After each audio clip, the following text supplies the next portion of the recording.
The September heat hung heavy over Westlake University's sprawling campus, clinging to skin like an unwelcome embrace.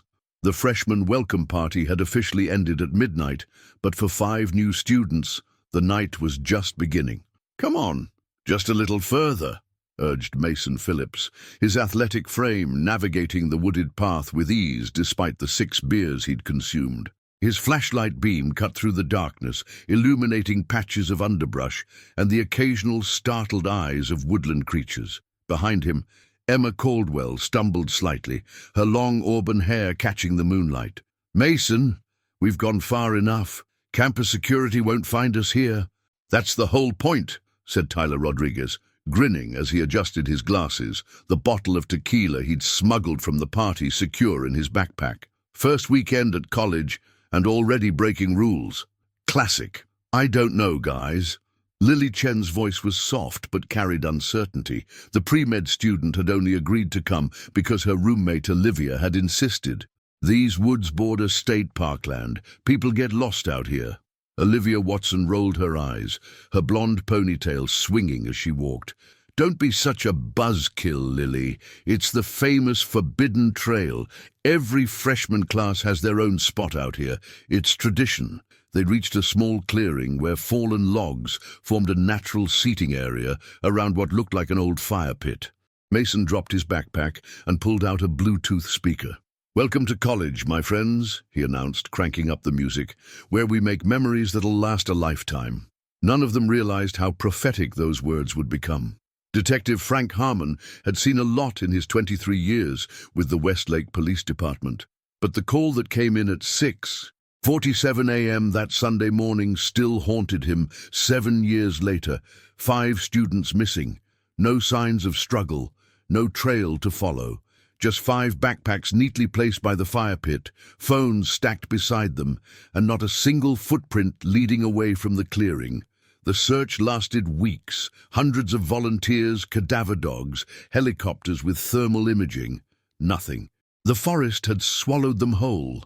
Theories spread like wildfire. They'd joined a cult. They'd planned it as a prank. They'd been abducted by the local drifter, who was later cleared by DNA evidence. The most persistent theory was that they'd simply walked away from their lives. 5 strangers who'd met at orientation and decided college wasn't for them. The case went cold. The families eventually stopped calling. The forest reclaimed the clearing, and Detective Harmon started sleeping through the night again, though the file box labeled Westlake 5 never left his office. "Another beautiful day in paradise," muttered Ray Collins as he swept leaves from the pathways of Pinewood State Park.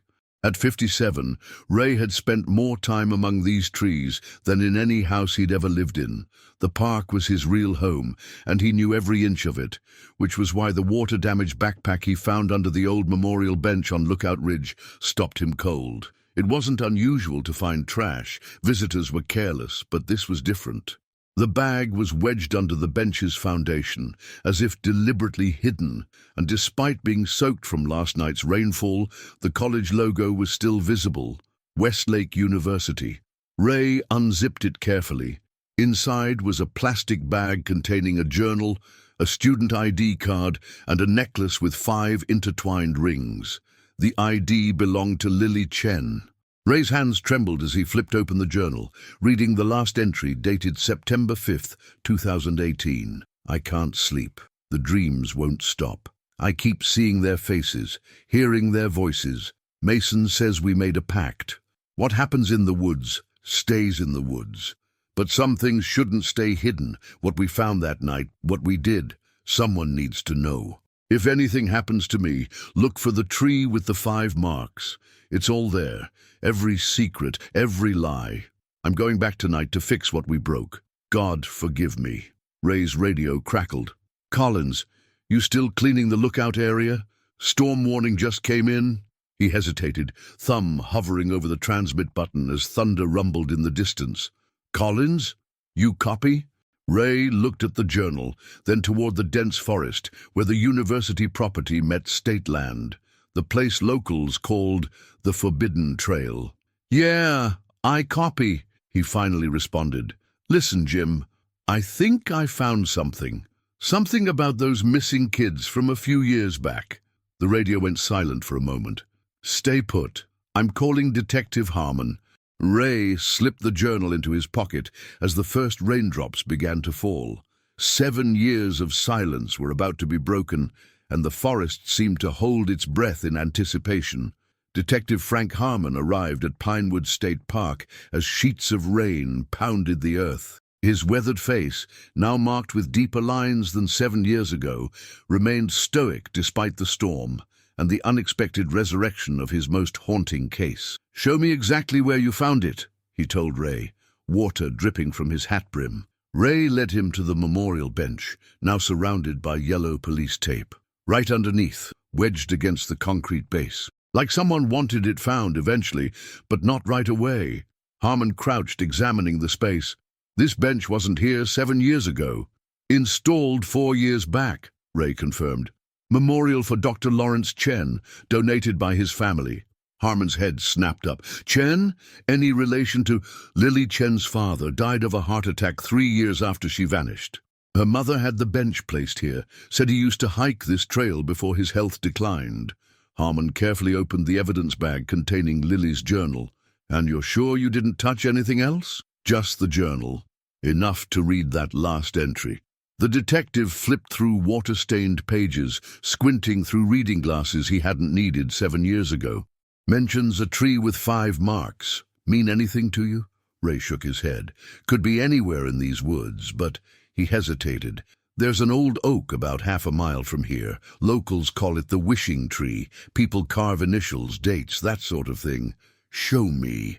By the time they reached the massive oak, the rain had subsided to a drizzle. Its gnarled trunk bore decades of human markings, hearts, names, dates, testament to passing generations. "Christ," Harmon muttered, scanning the carved surface. "This could take hours." Ray circled the tree, his experienced eyes noting something unusual on the north face. "Here," he called, "look at this." Partially obscured by moss were 5 distinct marks. Not random carvings, but deliberate symbols arranged in a pentagon. Inside the shape, barely visible, 090518. Harmon photographed the marks, then turned to Ray. "Did you know these were here? Never noticed them before." "I don't come to this section often." The detective ran his fingers over the carvings. "These are deep, made with something stronger than a pocket knife." His eyes narrowed. "The date. That's the night they disappeared." Ray pointed to the ground around the tree's base. "The soil looks different here. Disturbed." Harmon knelt, examining the area. "Get me a shovel and call for backup."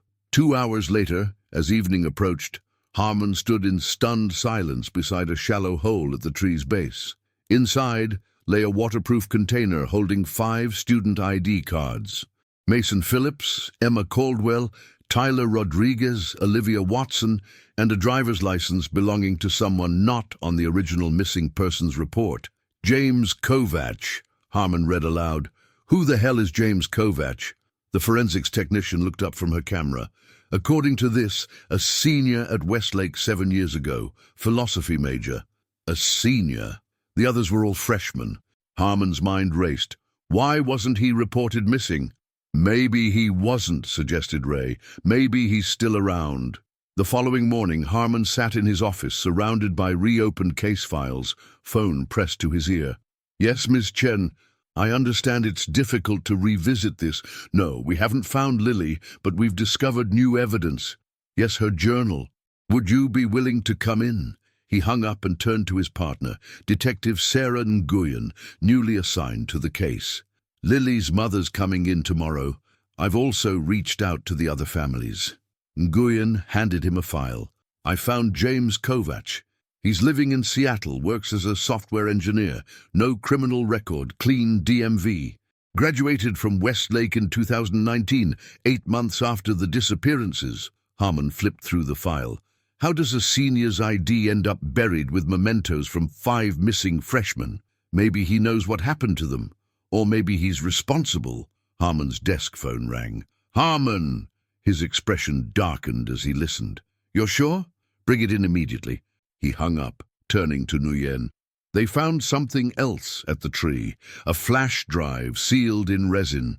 The flash drive contained 5 video files, each labeled with a student's name. Harmon and Nguyen sat in the dark room, the glow of the monitor illuminating their tense faces as they played the first video. Mason Phillips appeared on screen, sitting in what looked like a dorm room. His confident demeanor from orientation photos was gone, replaced by visible anxiety. "If you're watching this, then our pact has been broken," he began, voice unsteady. "What happened that night in the woods wasn't planned. We were just stupid freshmen looking for adventure. But what we found, what Kovac showed us," he looked directly into the camera, "the tunnels weren't on any map. Kovac said they were left over from Prohibition, but that doesn't explain the symbols, the altar, the things we saw down there." Mason's voice cracked. "Kovac said it was just a ritual, something the philosophy department did with promising freshmen, an initiation, but it went wrong, so wrong, and now we can't go back." He leaned closer to the camera. "If I disappear, it's not because I ran away. It's because they found out I was going to talk." The video ended abruptly. Harmon and Nguyen sat in silence before wordlessly starting Emma's video, then Tyler's, then Olivia's, each telling similar stories of a night gone wrong, a senior who'd led them deeper into the woods than planned, and strange tunnels beneath the forest floor. Lily's video was the last and shortest.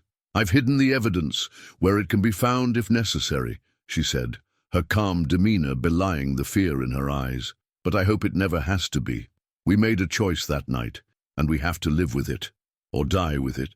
She looked away briefly. "Kovac says there's no going back, that what we awakened can't be contained again. But I don't believe him. There's always a way to make things right." The screen went dark. "Jesus," whispered Nguyen. "What the hell happened out there?" Harmon was already reaching for his phone.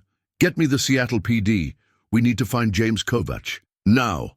James Kovac's Seattle apartment stood empty when local police arrived. Neighbors reported he'd left suddenly 3 days earlier, the same day Ray Collins found Lily's backpack. "He knew," Harmon said, pacing his office as rain lashed the windows. "Somehow, he knew we found it." The conference room had transformed into an investigation hub. Timeline charts, photographs, and maps covered the walls. The families of the missing students had provided new information, details initially deemed irrelevant, but now glowing with significance. "Emma's mother gave me this," Nguyen said, sliding a printed email across the table. "Emma sent it the morning before she disappeared." Harmon read aloud. "Mom, I met the most fascinating senior yesterday, James from the philosophy department. He's offered to mentor a few of us freshmen. Says we have potential for something called the Threshold Society. Isn't that cool?" "Threshold Society," Harmon repeated. "Let me guess. No such official organization at Westlake. Nothing registered with the university," Nguyen confirmed. "But I found this in archived faculty emails." She handed him another printout. "A message from Professor Diana Mercer to the philosophy department chair, dated 2 months before the disappearances. Leonard, I'm concerned about James Kovac's extracurricular research. His paper on liminal consciousness, transcending physical boundaries, contains disturbing references to consciousness transference and outdated occult practices. He's requested access to the sealed university archives regarding the 1887 Westlake incident. I strongly recommend denying this request and monitoring his academic activities more closely." Harmon frowned. "The 1887 Westlake incident? I checked university records. In 1887, 7 students vanished during an unauthorized experiment in the woods. The incident was covered up, attributed to a hiking accident. The university was nearly shut down." "History repeating itself?" Harmon murmured. "What about Professor Mercer? She's still at Westlake? Retired 3 years ago, lives about 20 minutes from here. Let's pay her a visit." Diana Mercer's colonial-style home exuded academic charm, overflowing bookshelves, antique maps, and a tangible air of scholarly pursuit. The woman herself, however, appeared anything but scholarly when she opened the door. "I've been expecting you," she said, eyes darting past them to scan the street. "Come in quickly." Inside, Harmon noticed heavy curtains drawn despite the afternoon hour, and an elaborate security system panel by the door. "Professor Mercer," he began, "we're investigating—" "The Westlake Five," she interrupted. "Or should I say 6, counting James." Nguyen exchanged glances with Harmon. "You know Kovac is involved." "Involved?" Mercer laughed bitterly. "He orchestrated everything. James was brilliant but dangerous, obsessed with boundaries between dimensions, states of consciousness. Most of it was theoretical until he discovered the tunnels." "What tunnels?" Harmon pressed. Mercer sighed, pouring herself a generous glass of scotch. "During Prohibition, bootleggers built tunnels under Westlake Forest to transport alcohol. But they didn't build them from scratch. They expanded existing passageways, much older passageways." She took a long sip. "Native tribes avoided that forest for centuries, called it the thin place, where the boundary between worlds stretched thin." "You can't seriously expect us to believe," Harmon began. "I don't care what you believe, detective," she snapped. "I care about finding those students. James believed he found a doorway in those tunnels, a threshold between our reality and somewhere else. He needed 5 participants to attempt the crossing." "Crossing to where?" Nguyen asked. "Another plane of existence, another reality. Does it matter? What matters is that James found those impressionable freshmen and convinced them to participate in his experiment." "But according to the videos, something went wrong," Harmon said. Mercer froze. "Videos? They left videos." Harmon nodded cautiously. "Then it's worse than I thought." She lowered her voice. "If James is running, it means one of 2 things. Either he failed that night and has been hiding it for 7 years, or he succeeded partially and has been waiting for another opportunity." "Opportunity for what?" "To bring them back, or to join them." The search of the forest intensified following Mercer's revelation. Ground-penetrating radar revealed a network of tunnels exactly where she'd indicated. Portions collapsed, but still largely intact. On the 5th day of the search, a spelunking team discovered the entrance, a narrow opening beneath a rock formation, deliberately concealed with vegetation and loose soil. Harmon insisted on being first inside. The passage descended steeply, reinforced with old timber supports.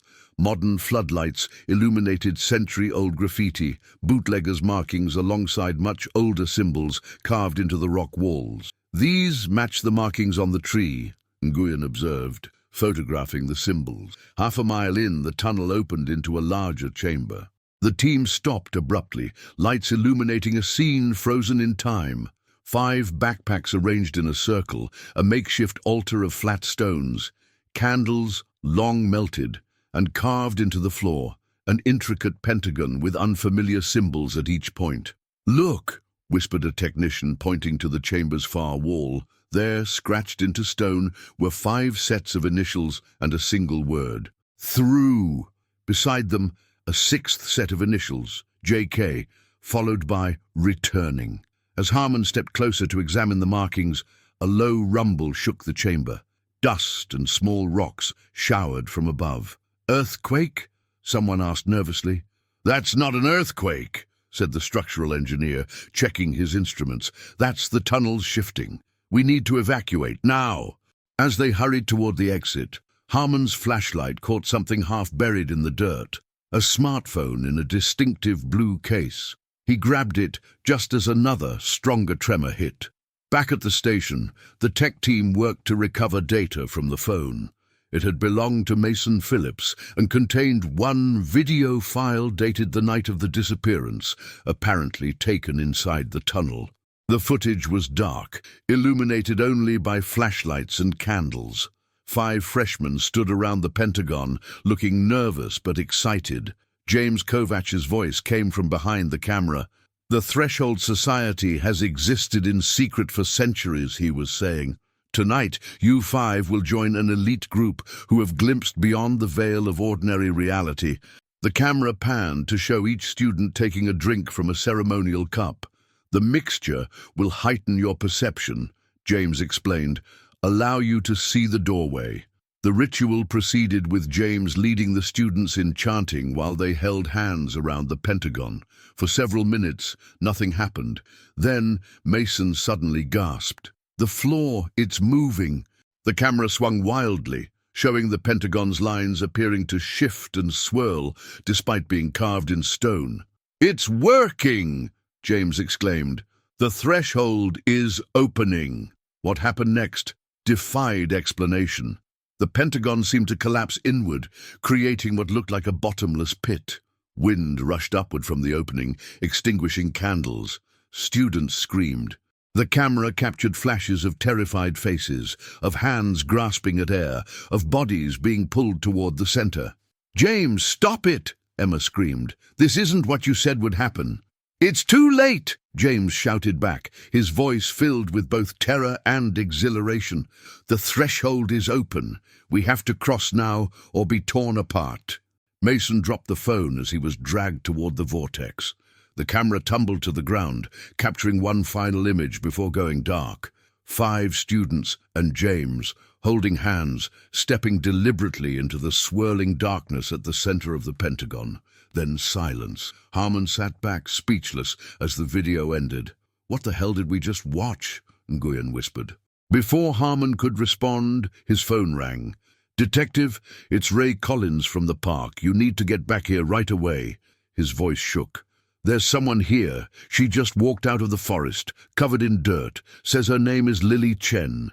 Lily Chen sat wrapped in a blanket in the park ranger station, her once youthful face now gaunt and weathered. Though her ID confirmed she was only 25, she appeared decades older. Her dark eyes, unfocused and distant, seemed to look through people rather than at them. 7 years, she whispered when Harmon entered. "Has it really been 7 years?" "Yes, Lily," he answered gently, sitting across from her. "You disappeared in September 2018.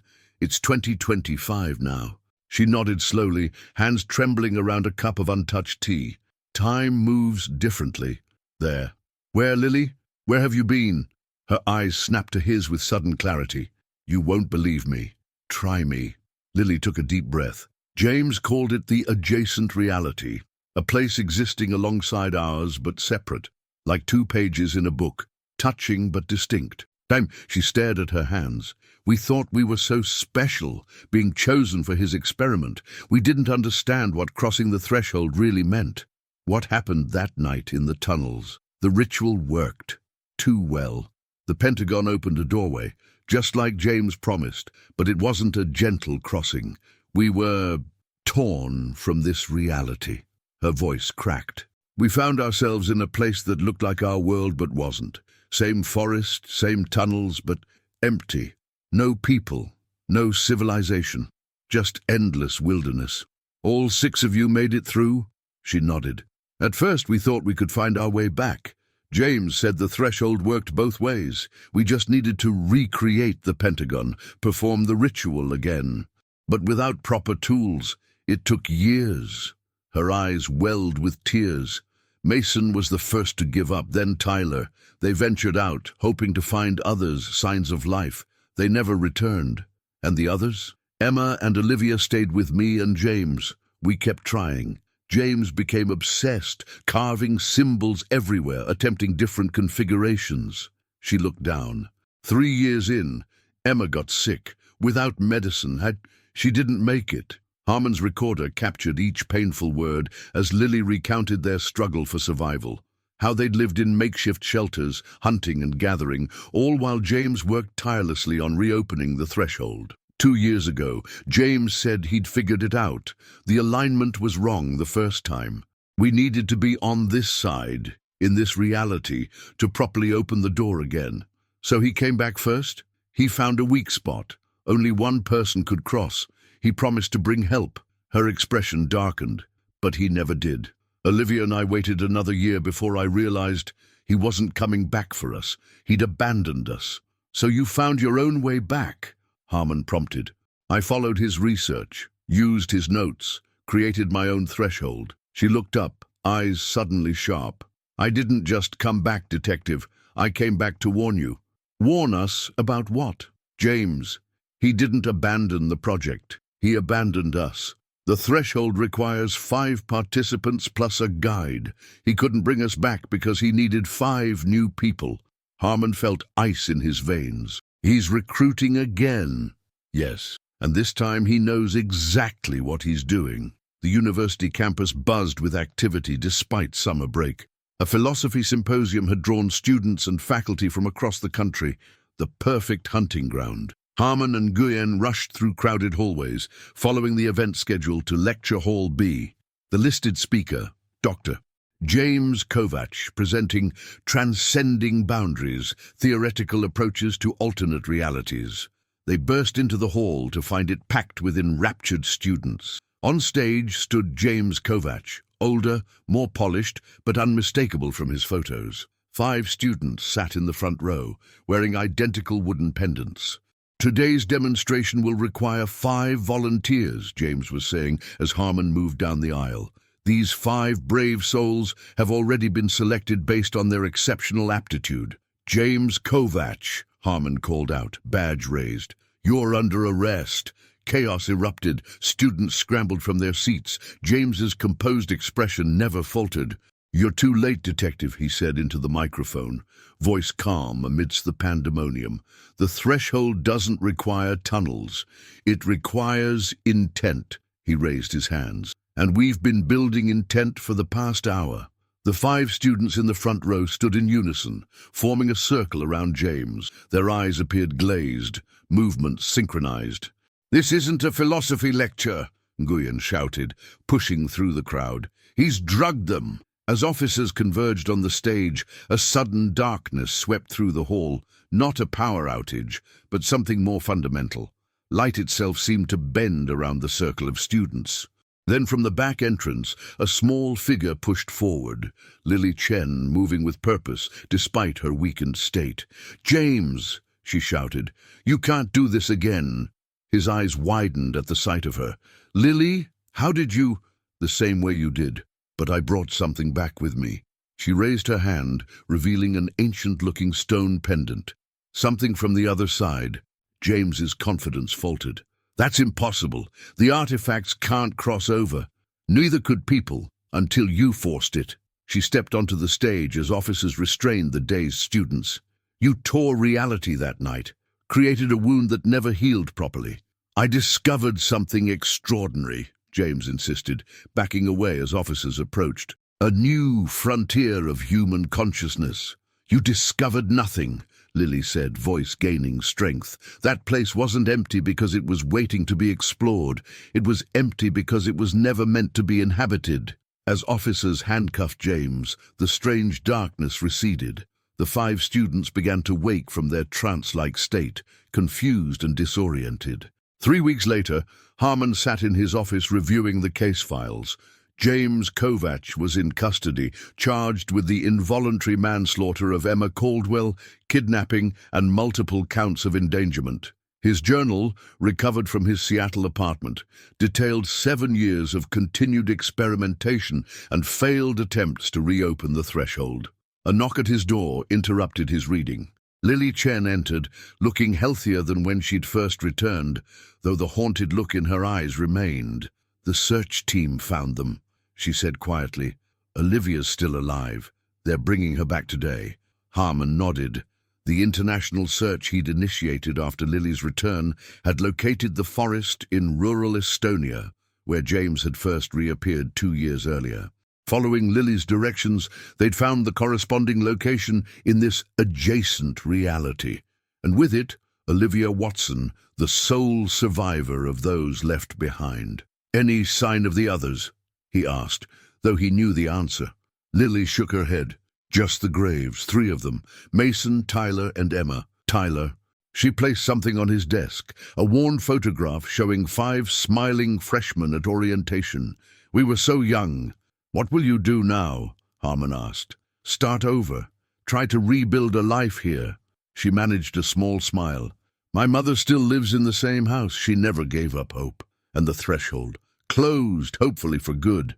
"The artifacts have been secured. James's research confiscated." She hesitated. "But detective, there are other thin places in the world, other boundaries that can be crossed."